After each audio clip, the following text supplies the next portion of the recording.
Hello everyone. सो आज का हमारा टॉपिक है क्लास 7 से chapter 4 that is heat. Heat क्या है और हीट कैसे ट्रांसफर करती है, इन सभी क्वेश्चंस का आंसर हम इस चैप्टर में करेंगे। तो चलिए शुरू करते हैं। सबसे पहले हमें पता है कि जो सब्सटेंसेस हमारे चारों तरफ हैं वो कभी आपको गर्म महसूस होंगे, कभी आपको ठंडे महसूस होंगे। Therefore, the measure of degree of hotness and coldness of a substance is called its temperature. कोई सब्सटेंस कितना गर्म है या कितना ठंडा है, इसको कैसे मेजर किया जा सकता है? इसको उसके टेम्परेचर से मेजर किया जा सकता है। तो टेम्परेचर क्या है? The degree of hotness and coldness of a substance is known as its temperature. तो टेम्परेचर को मेजर कैसे किया जाता है? टेम्परेचर को मेजर किया जाता है जी एक डिवाइस के थ्रू, जिसको थर्मोमीटर कहा जाता है। The device that is used to measure the temperature of a substance is called thermometer. क्या कहा जाता है उसको? थर्मोमीटर कहा जाता है। बेसिकली दो टाइप के हैं थर्मोमीटर। एक है आपका क्लिनिकल थर्मोमीटर जो यूज होता है ह्यूमन बॉडी टेम्परेचर को मेजर करने के लिए। क्लिनिकल थर्मोमीटर, हम बीमार होते हैं तो डॉक्टर के क्लिनिक जाते हैं, तो क्लिनिकल थर्मोमीटर। दूसरा है लेबोरेटरी थर्मोमीटर। लेबोरेटरी, लैब के अंदर। Laboratory thermometer is used for measuring temperature of common object. किसी भी ऑब्जेक्ट का अगर हमको टेम्परेचर मेजर करना है तो उसके लिए हम लेबोरेटरी थर्मामीटर का यूज करते हैं। स्टार्टिंग में जो थर्मामीटर आते थे उनके अंदर मरकरी फिल की जाती थी उस बल्ब के अंदर, और जैसे ही मरकरी को टेम्परेचर मिलता था मरकरी ऊपर की तरफ एक्सपैंड करने लगती थी, और जहां तक एक्सपैंड करती थी उससे हमें टेम्परेचर पता चल जाता था। आज के टाइम पे डिजिटल थर्मोमीटर आने लगे हैं जिनके अंदर आपको रीडिंग्स सीधी मेंशन मिलती हैं।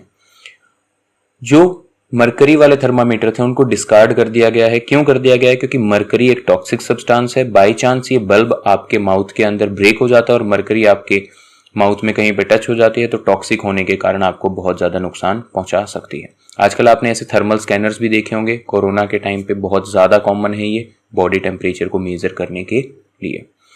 क्लिनिकल एंड लेबोरेटरी थर्मोमीटर के अलावा भी एक पेयर होता है थर्मोमीटर का, that is maximum and minimum thermometer.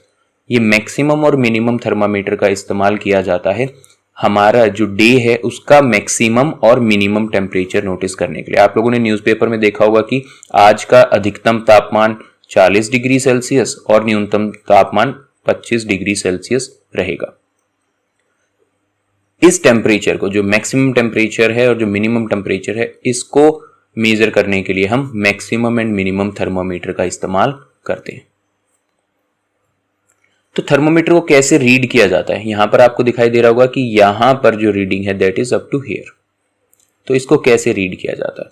The temperature range of clinical thermometer, जो हमारा क्लिनिकल थर्मामीटर है उसकी temperature range 35 degree Celsius to 42 degree Celsius है। ऐसा क्यों है? क्योंकि हमारा जो बॉडी टेम्परेचर है वो ऑन एन एवरेज कितना है? 37 डिग्री सेल्सियस। और हम एक वार्म ब्लडेड एनिमल हैं तो हम हमारे बॉडी टेम्परेचर को मेंटेन करके रखते हैं।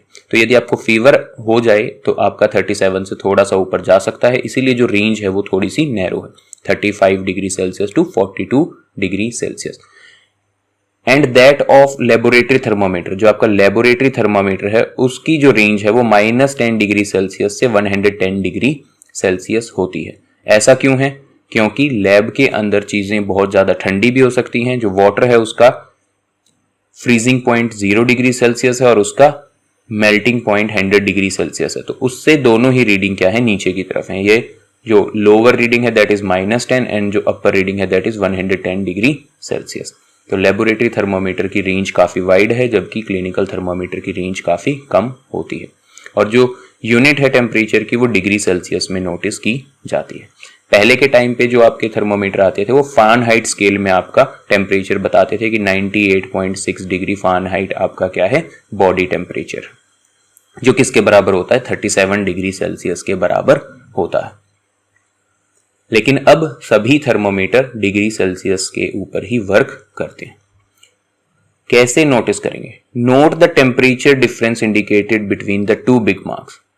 दो बड़े जो ये मार्क दिखाई दे रहे हैं आपको, फॉर एग्जाम्पल 36 वाला जो मार्क दिखाई दे रहा है और 37 वाला जो मार्क दिखाई दे रहा है, इसके बीच में आपको नोटिस करना है कि कितना टेम्परेचर डिफरेंस है। 36 से 37 के बीच में 1 डिग्री सेल्सियस का डिफरेंस है। इसके बाद आपको नंबर ऑफ डिवीजन काउंट करनी है जो इन बड़े पॉइंट्स के बीच में है। कितनी डिवीजन है? 1 2 3 4 5 6 7 8 9 10। तो इसका मतलब क्या है कि 1 डिग्री सेल्सियस के अंदर भी छोटी छोटी 10 डिवीजन है, तो हम मिनिमम टेम्परेचर कितना मेजर कर सकते हैं इससे? 1 degree Celsius divided by 10, that is 0.1 degree Celsius. तो आप इस थर्मामीटर से 0.1 डिग्री सेल्सियस जितना छोटा टेम्परेचर मेजर कर सकते हैं, उससे कम टेम्परेचर आप मेजर नहीं कर पाएंगे। फॉर एग्जाम्पल यहां पे कहता है कि अगर 2 बड़े डिवीजन के बीच में 5 छोटे डिवीजन है, तो एक छोटा डिवीजन कितना रीड कर सकता है? 1 divided by 5, that is 0.2 degree Celsius. हमने ऊपर जो डायग्राम है इसके हिसाब से 10 डिवीजन्स को लेके काउंट किया था।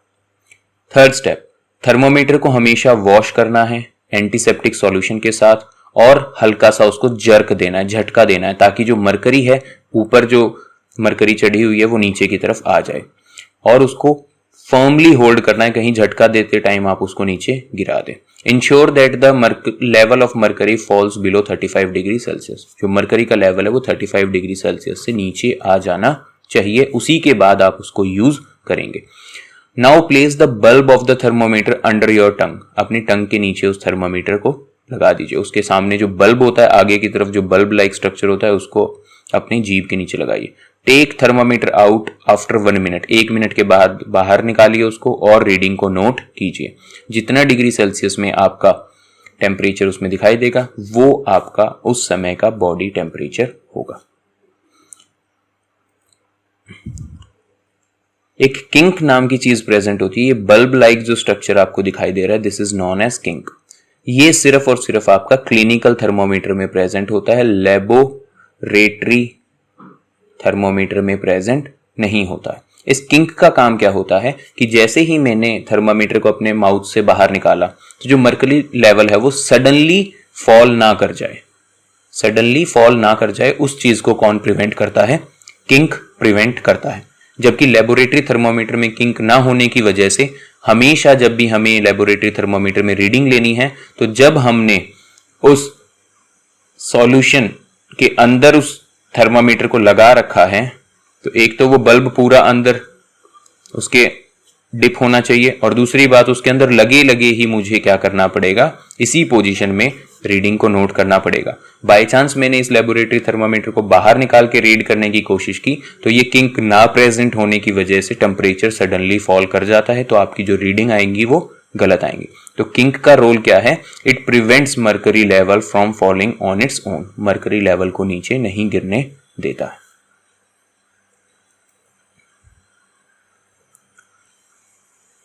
The normal human body temperature is, कुछ फैक्ट हैं कि जो नॉर्मल ह्यूमन बॉडी टेम्परेचर है वो क्या है? 37 डिग्री सेल्सियस। मैंने आपको बताया, और हम इस टेम्परेचर को मेंटेन करके रखते हैं। The 2 most commonly use scale in the temperature is Celsius scale and Fahrenheit scale. तो मैंने आपको बताया कि 37 डिग्री सेल्सियस में हमारा नॉर्मल बॉडी टेम्परेचर है, और यही हमारा 98.6 डिग्री फ़ारेनहाइट में नॉर्मल बॉडी टेम्परेचर। तो जब आप यूं कहते हैं कि 103 या 104 डिग्री बुखार हुआ है, तो आप किस में बता रहे होते हैं? उसको फ़ारेनहाइट स्केल में बता रहे होते हैं, क्योंकि हमारा सेल्सियस में तो 37 है। जब हमारा सराउंडिंग का टेम्परेचर 40 डिग्री सेल्सियस चला जाता है, तो हमें सहन ही नहीं होता, बहुत ज़्यादा गर्मी हो जाती है समर्स में।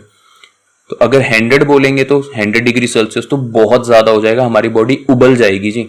इसलिए हम जब बताते हैं, हमारा फ़ारेनहाइट में बताते हैं, जो 101, 102 जो टेम्परेचर बताते हैं। प्रिकॉशंस क्या क्या हैं जी क्लिनिकल थर्मोमीटर को यूज करते time? Do not use A clinical thermometer for measuring the temperature of any object other than human body. Human body के अलावा किसी पे यूज नहीं करना है, क्योंकि बाकी चीजों का टेम्परेचर 35 से कम भी हो सकता है, 42 से ज्यादा भी हो सकता है। तो उसकी रेंज तो 35 degree Celsius to 40 degree Celsius है, 42 डिग्री सेल्सियस है। तो आपका क्या हो जाएगा? थर्मामीटर खराब हो जाएगा। Also avoid keeping the thermometer in sun और near a flame, it may break. धूप में नहीं रखना है, किसी फ्लेम आग के पास नहीं रखना है, इससे आपका थर्मामीटर टूट सकता है। कौन कौन सी प्रिकॉशंस हैं लेबोरेटरी थर्मोमीटर को यूज करते time? In addition to the precaution needed while reading a clinical thermometer, जो क्लिनिकल थर्मोमीटर के टाइम पे हमने बात की थी, जो लेबोरेटरी थर्मोमीटर है should be kept upright not tilted, बिल्कुल सीधा रखना है लेबोरेटरी थर्मोमीटर को, जिस भी चीज का टेम्परेचर मेजर करना है उसके अंदर, टिल्टेड टेढ़ा नहीं रखना है। Bulb should be surrounded from all side, जो बल्ब है जहां पे मरकरी प्रेजेंट है वो सभी साइड से क्या होना चाहिए, उस सब्सटेंस से कवर्ड होना चाहिए।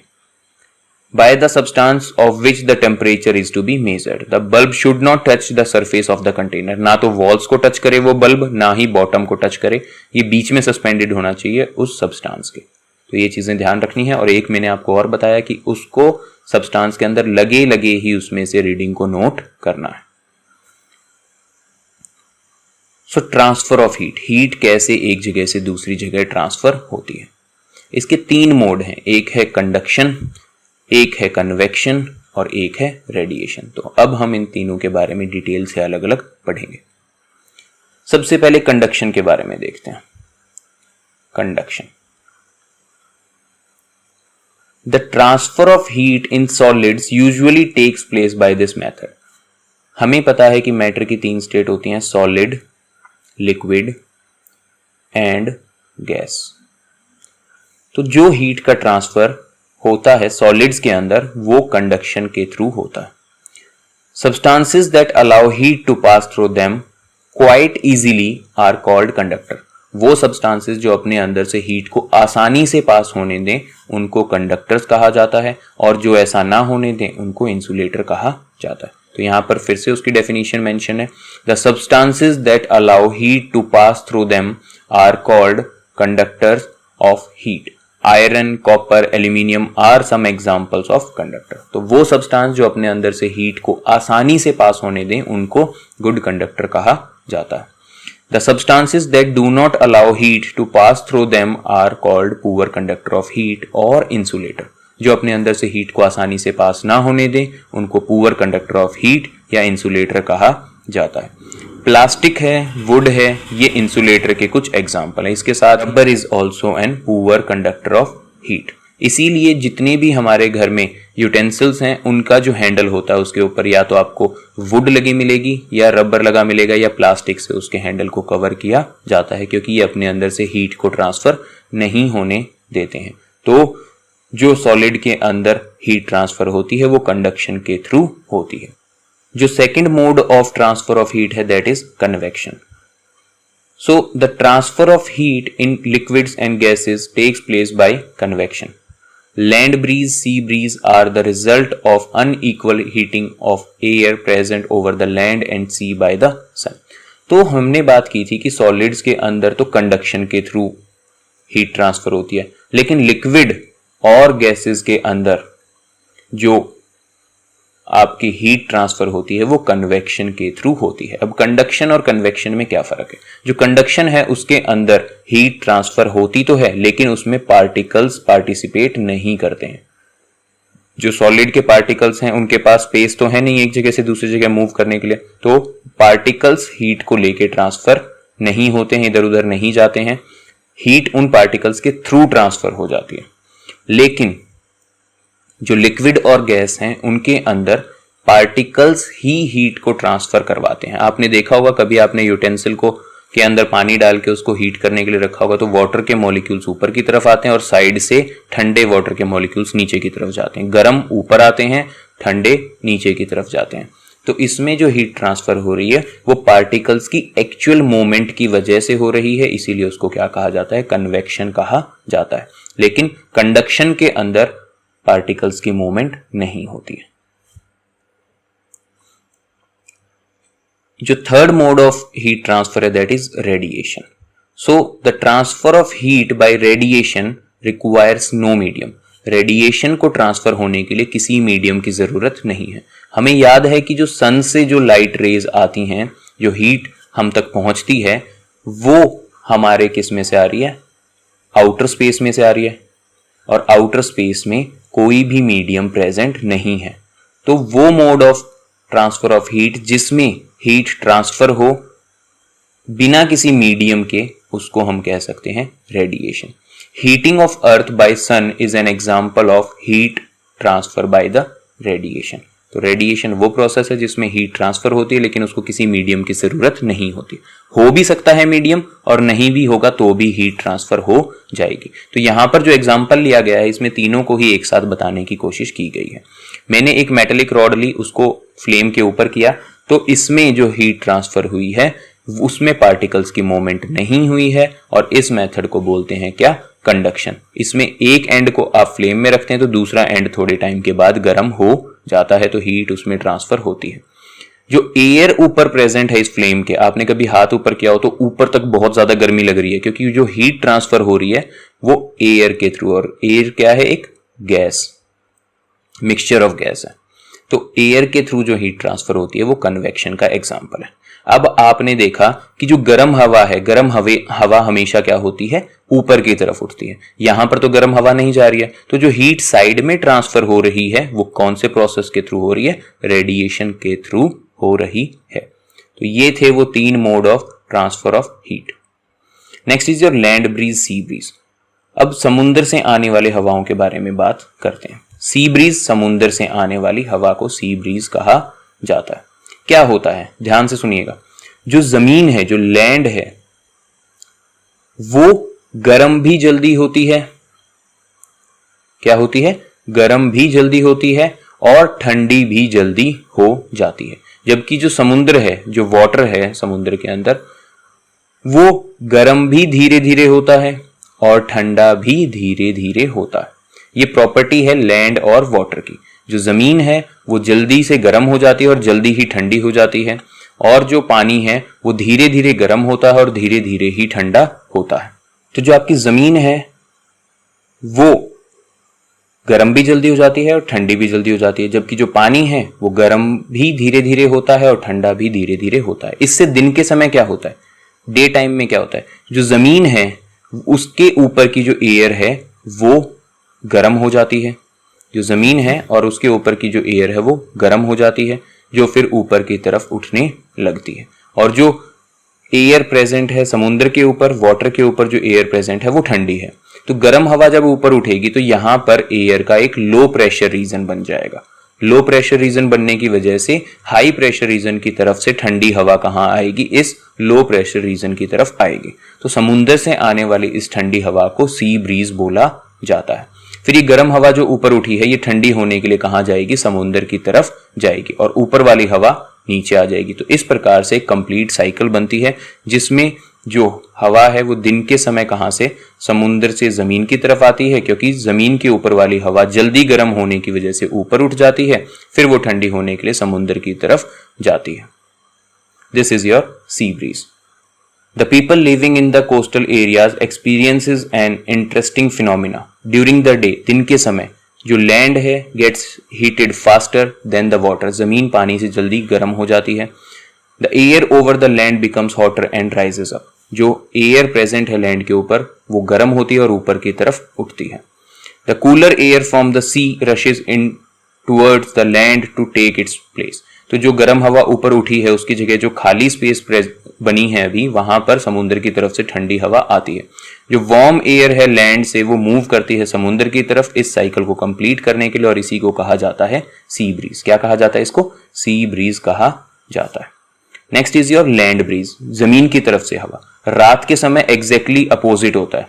अपोजिट कैसे होता है, जो पानी है अब वो गर्म है, जो जमीन है वो ठंडी हो गई, तो पानी के ऊपर वाली एयर गर्म होने की वजह से ऊपर की तरफ उठती है, तो यहां पर एक लो प्रेशर रीजन क्रिएट हो जाता है। इस लो प्रेशर रीजन को कवर करने के लिए जो जमीन के ऊपर की ठंडी हवा है वो समुद्र की तरफ जाती है। तो जमीन से हवा समुद्र की तरफ जा रही है, उसको लैंड ब्रीज कहते हैं। अब ऊपर जो गर्म हवा आई है समुद्र की तरफ से वो जमीन की तरफ ठंडे होने के लिए आती है और ऊपर की एयर नीचे आती है। तो इस प्रकार से ये साइकिल चलती है। At night it is exactly the reverse. The water cools down more slowly than land. जो पानी है वो जमीन के मुकाबले बहुत धीरे धीरे ठंडा होता है, इसीलिए जो कूलर एयर है जमीन की तरफ से कहां जाती है, समुद्र की तरफ जाती है, और इसको कहा जाता है लैंड ब्रीज। क्या कहा जाता है इसको, लैंड ब्रीज कहा जाता है। किस प्रकार के क्लोथ्स हम पहनते हैं गर्मियों और सर्दियों में। The kinds of cloth we wear in winter and summer. Depend करता है कि मौसम कैसा है, उसके हिसाब से ही हम क्लोथ पहनते हैं। Dark surfaces absorb more heat and therefore we feel comfortable with dark colored clothes in winter। जो डार्क कलर के कपड़े होते हैं, नोटिस किया होगा आप लोगों ने, जो आपकी विंटर यूनिफॉर्म होती है वो डार्क कलर की होती है, क्योंकि डार्क कलर हीट को ज्यादा एब्जॉर्ब करता है, इसीलिए विंटर में हम डार्क कलर के क्लोथ्स पहनते हैं। जबकि लाइट कलर के क्लोथ्स क्या करते हैं, लाइट को रिफ्लेक्ट करते हैं।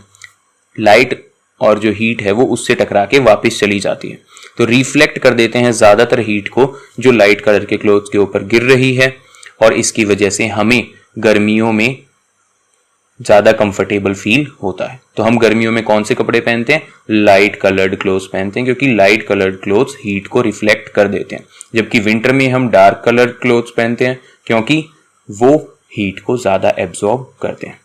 विंटर्स में हम वूलन क्लोथ्स का यूज करते हैं, क्योंकि वूलन क्लोथ्स के अंदर जो एयर है वो ट्रैप हो जाती है। एयर ट्रैप होने से क्या होगा, जो एयर है, air is a poor conductor of heat. Air क्या है, हीट की पुअर कंडक्टर है। तो जब हम वूलन क्लोथ्स पहनते हैं तो वूलन फाइबर के अंदर एयर ट्रैप हो जाती है, और एयर पुअर कंडक्टर है, तो जो हमारी बॉडी हीट प्रोड्यूस करती है खुद को गर्म रखने के लिए, वो बॉडी हीट उस वूलन क्लोथ से बाहर नहीं जाती, तो हम लोगों को गर्माहट महसूस होती है। Wool is a poor conductor of heat. The air get trapped between the wool fiber. This air prevents the flow of heat from our body to the cold surrounding which makes us feel warm. तो जो air trap हुई है वो हमारी body heat को बाहर नहीं जाने देते, जिससे कि हमें गर्माहट महसूस होती है। जबकि गर्मियों में हम कॉटन क्लोथ्स पहनते हैं। ऐसा क्यों है, क्योंकि कॉटन क्लोथ्स के अंदर थोड़े से पोर्स होते हैं, तो एयर उसके अंदर बाहर आ जा सकती है। दूसरी बात, कॉटन एक गुड एब्जॉर्बर है, किसका, स्वेट का। और जब भी हमें स्वेट आता है, वो स्वेट जब इवेपोरेट होता है तो वो हमारी बॉडी हीट को एब्जॉर्ब करके इवेपोरेट होता है, और जब हमारी बॉडी की हीट को एब्जॉर्ब कर लेगा वो, तो हमें कैसा फील होगा, हमें ठंडा ठंडा फील होगा। इसीलिए हम समर्स में कॉटन क्लोथ्स पहनते हैं, जबकि विंटर में वूलन क्लोथ्स पहनते हैं। जितनी भी डार्क कलर की चीजें होती हैं वो ज्यादा हीट को एब्जॉर्ब करती हैं, इसीलिए हम विंटर में डार्क कलर के क्लोथ्स पहनते हैं, और लाइट कलर के क्लोथ्स हीट को क्या करते हैं, रिफ्लेक्ट करते हैं, इसीलिए हम समर्स में व्हाइट कलर या लाइट कलर के क्लोथ्स पहनते हैं। So this was all about this chapter. Thank you very much. God bless you.